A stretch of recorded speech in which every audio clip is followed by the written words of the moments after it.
Hello, ladies and gentlemen, boys and girls, returning subscribers, and people wondering why my script writing is so bad, and welcome to a compilation video of every single Seaside in Celeste. I'm gonna go ahead and put up a timestamp on screen if you only came here for one specific chapter, because annotations, no one needs those, am I right? I'm also gonna be talking through each of the chapters and giving my thoughts on it, so if you don't really care, you can just mute it. Okay, so real quick, just as a start off, what are Seasides and how do you unlock them? Well, unlocking them is easy, or at least understanding how to unlock them is easy anyway. You just need to beat every single chapter and its related B-side. Disclaimer, you will also need all of the blue hearts in the regular chapters in order to be able to get every Seaside. As for what they are, the basic chapters, or A-sides, are where the devs basically just went to tell their story, and as such they had to make it accessible for the journalists, i.e. easy mode. The B-side was where you go if you're looking for more of a challenge on the basic level structure. The C-side, on the other hand, is where the devs went to temporarily satisfy the masochists in the audience before they would inevitably make mods that were 100 times more difficult. So basically, it's a harder version of a B-side. However, in order to keep these levels from violating what was established in the Geneva Convention, they're only 3 rooms long and vary in difficulty. Your reward for getting through them is a golden heart, and your reward for getting through all of them is a stamp. You can really tell this is something that you want to spend your time on. Because there's not really a setup for this, I would just recommend practicing on the B-sides if you're struggling with any particular stage. Yeah, we can start now. Despite the fact that this is the Chapter 1 Seaside and it should be the easiest, I actually find this to be harder than Chapter 2, mainly because of room for error. You'll hear this come up a lot. The first room is just focused on how well you can time your dashes on moving platforms. It's not that bad aside from the last 2 jumps. Then we get into the second room. We don't need the binoculars. When have they ever been useful? You can skip this launch jump by just holding the block and jumping across. Other than that, it's an easy room. Watch out for this last jump though. The final room, once again skipping the binoculars, is kind of a pain.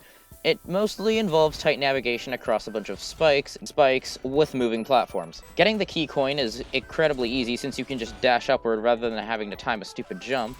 But then you have to time a stupid jump underneath this dangly bit of scaffolding. Afterwards, you need to thread the needle twice. This is the section where you will almost always die the most, so remember that practice makes perfect. Also, be careful because the heart at the end can kill you by bouncing.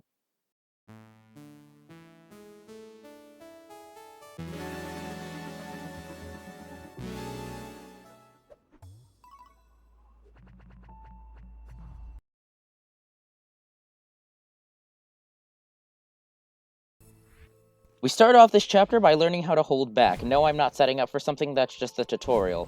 We then come into the only room with battle line in it. Someone please tell me why this part of the room exists. And it's one of the only rooms in the entire Seaside that has more than one way to solve it. The room for error is massive. If you don't like battle line, then you'll like this level. The final part is the only part that's difficult. It involves a lot of space goop jumps, a section with way too many dash crystals, all ending in a section where you need to make 3 perfect space goop jumps in a row, otherwise you'll get abandoned by the moving platform. Now, you can just cling onto the goop for the first 2 jumps, but you have to dash through the third one immediately so that you don't miss the platform. This will be the part that causes you to mess up a lot. Also, be very careful at the end that you don't hold back. It really sucks to die.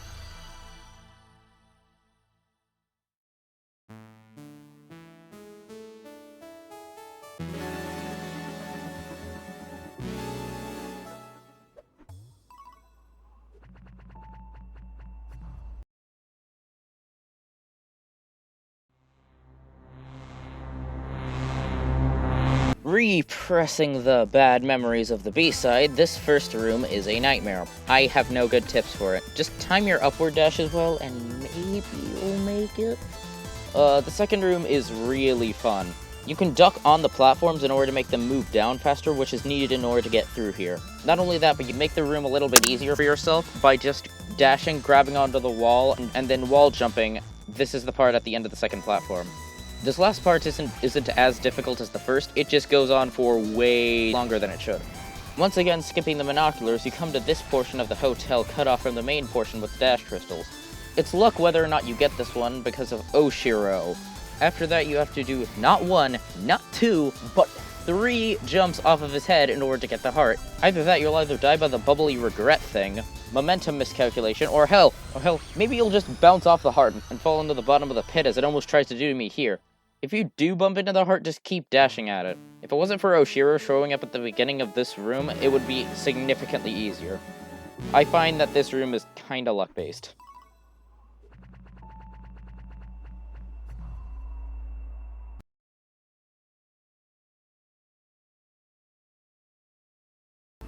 This is my favorite Seaside, as it is the right mix of challenging but fair. To start, you have to make a bunch of super wall jumps, which are conveniently lined up by the bubbles. Once you get the hang of these wall jumps, this section is a piece of cake. The second room is a bit weird as it involves you having to wall jump really quickly, but luckily you don't need any advanced text for this. You just need to use the binoculars to know what's coming and conserve as much stamina as possible. Also, the small little platform off to the side is a trap, don't dash over to it. The final room is a tad longer than I'd like, but it's fun nonetheless. You can make things easier by clinging onto the wall at the beginning after the first cloud, like I do here. This room is sort of like a side-scroller, which either requires insane trial and error or careful study of the binoculars, which you know I won't do. My final tip is to practice jumping on clouds. Seriously, practice jumping on the clouds. You will need it for later Seasides.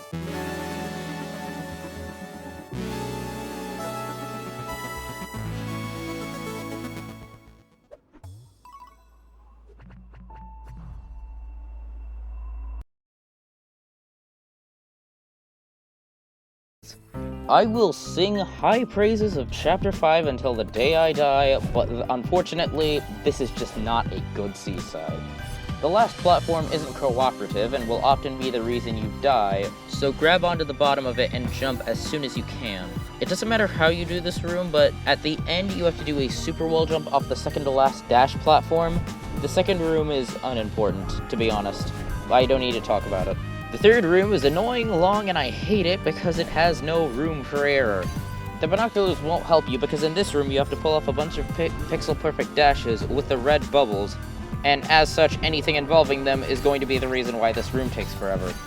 Then you get really close to the end where you're basically just spamming the dash crystals, where just being one pixel off is guaranteed death. However, if you're feeling particularly dangerous, you can cling onto the walls before hitting the switches, in order to give yourself time to think. And let's not forget about the fact that you have this tiny platform, and the heart is directly above spikes. Listen, guys, I really like the bubble mechanic. I just don't like it when there's no room for error, and being one pixel off kills you.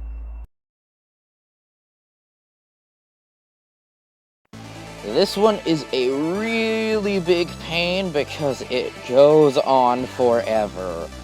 To start, you have these dumb, slightly moving bumpers. The slight movement is important, but because the tiny amount of movement will be the thing that gets you killed as it causes you to go off and flying in a different direction than which would kill you. But you know what? This first room isn't that bad. But that's because it's scrolling from left to right instead of up to down. You know what? Never mind. This room is a really big pain in the butt because of the less room for error and lack of knowledge of what's coming. But you also have to control the feather. You know, the most reliable power-up in the game. Seriously, the feather just makes this so much more difficult than it needs to be. I once again find it to be luck as to whether or not you can actually beat this room because of the weird mechanic of the feathers. Also remember that if you're not moving, the feather will move slowly in any direction, but trying to move at all will send you zooming in that direction. Then we get to the final room and you realize this place is not holding back. Now we have spikes everywhere, top to bottom scrolling, and you need to take this giant puppy dog platform all the way to the bottom so that you can progress. The first jump is probably the hardest as it requires getting underneath it as soon as possible. You can either jump off of it immediately and dash upward, or wait for it to start retracting and then dash up left. Other than that, this part's not that bad. Until suddenly, the room commits the ultimate crime against humanity by being 4 rooms long. Yes, this qualifies as a new room as it has a checkpoint and binoculars and it is intended to kill you. This room is either really easy or really hard depending on how much you like the bumpers. Getting 2 and then leaving the last bumper is probably the hardest part, and remember what I said about hearts over pits. Keep dashing at it. Honestly, this is tied with Chapter 3 for being my least favorite.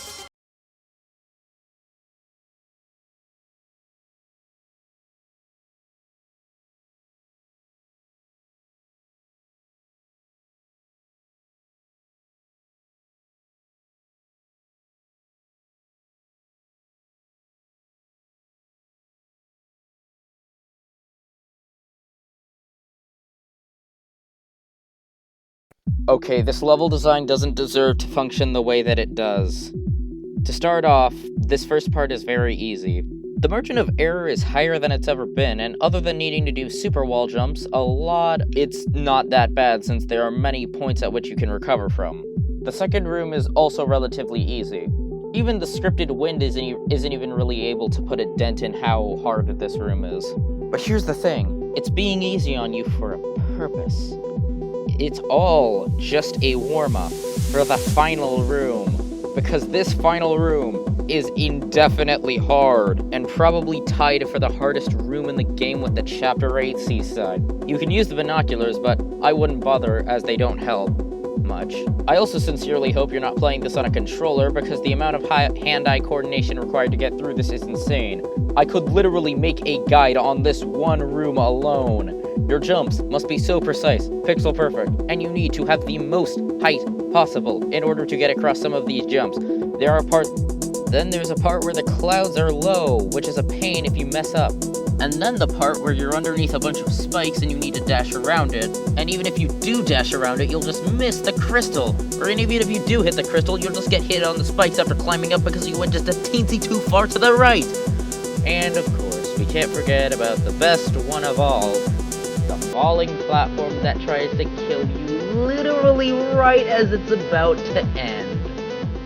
Then, calm.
First of all, in order to even get here, you're going to need all of the red and blue hearts in order to enter this level. Enjoy this footage of me dying in this room not intended to kill me.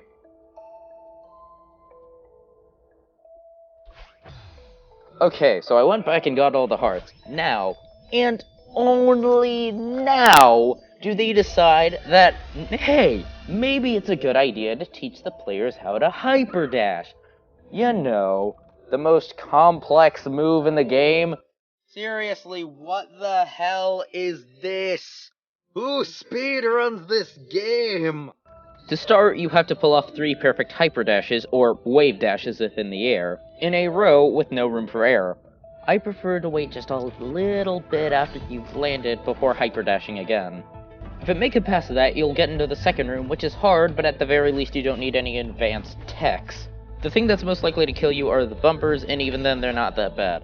And then we get into the final room, which is one of the best final rooms in a platforming game I've seen in a while.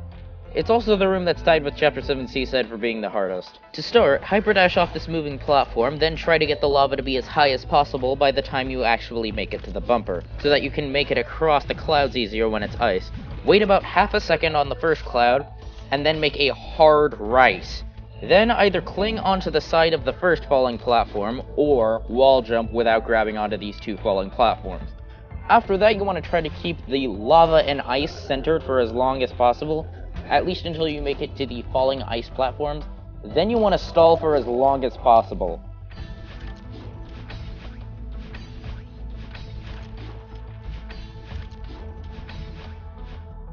And then, guess what? You need to make 2 more perfect hyperdashes in order to beat the level. And the heart is over a pit. But guess what? I have had moments where grabbing the heart not only caused me to bump into it, but also to go into the ice. Not only that, but I have had moments where even when I did get the heart, and I did end the level, I still got hit, and I still had to go back to the beginning, even though the hyperdashes are annoying to pull off. Bottom line is, in this case literally, don't lower your guard. Always be ready for something to go wrong. Even once you get to the heart. Even after you grab the heart. Even after the stage is over and you've saved your progress and it's telling you how many times you died. Never lose your guard or you might die and have to start this level from the beginning of the room again! Alright, that's gonna do it for this episode. Don't forget to subscribe to me on my Patreon. It's free. Also, ring that bell to go to my merch store. It's free and Dollar Shave. I don't know where I was going with this. I need money.